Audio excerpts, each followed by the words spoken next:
évolution et santé. Donc, en laboratoire, on peut réaliser des antibiogrammes, c'est-à-dire qu'à partir d'un prélèvement organique, des selles par exemple, on va pouvoir tester l'action d'antibiotiques sur des bactéries. Donc ici, on a l'antibiogramme, le résultat final. On a ici en blanc ma population de bactéries, toute une couche uniforme de bactéries de la même espèce, par exemple Escherichia coli, et on souhaiterait tester l'efficacité de différents antibiotiques que j'ai représentés ici par des pastilles de couleur. Alors ce qui est très important, c'est qu'il va falloir que tu répondes précisément à la question qui t'est posée. Si on te demande sur cet antibiogramme quel est l'antibiotique le plus efficace, tu répondras le rouge et le jaune.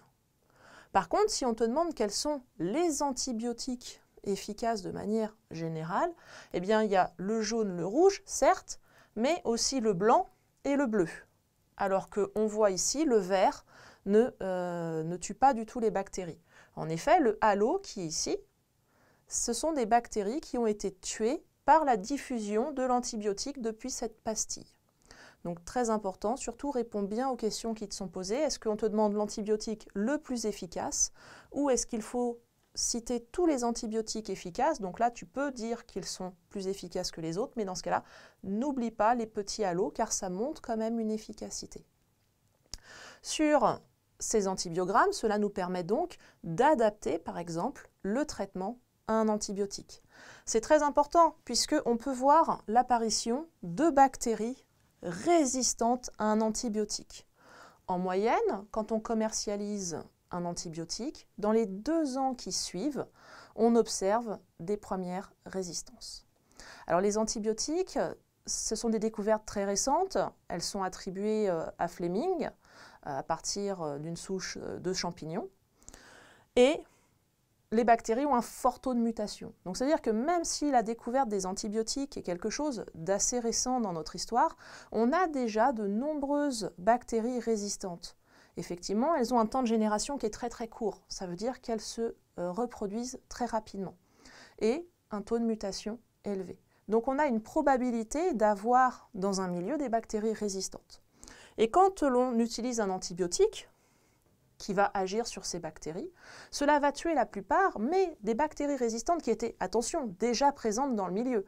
Ce n'est pas la bactérie qui, d'un coup, devient résistante. Non, c'est par mutation, il y a des bactéries qui présentaient une résistance, elles n'avaient pas d'avantage sélectif, et là, en présence de l'antibiotique, elles ont cet avantage puisque ce sont les seules qui vont survivre. Comme ce sont les seules qui vont survivre, elles vont se multiplier davantage et créer des colonies de bactéries résistantes. Donc on prend bien conscience qu'il y a un problème du coup de santé mondiale à venir et qu'il faut avoir une utilisation parcimonieuse des antibiotiques. C'est pour ça que l'on en vient à antibiotiques et vaccins. Si l'on regarde les vaccins agissent au niveau des populations bactériennes de différentes façons. Ce qui signifie qu'une bactérie, pour être résistante à un vaccin, doit développer de nombreuses mutations. Alors, ce n'est pas impossible, mais statistiquement, c'est assez improbable. Ce qui fait qu'il y a beaucoup moins de résistance aux vaccins qu'aux antibiotiques. Par ailleurs, les vaccins permettent à l'organisme de lutter contre les bactéries avant même qu'elles n'aient acquis certains caractères, certaines mutations. Et donc ainsi, cela limite la propagation des mutations au niveau des bactéries.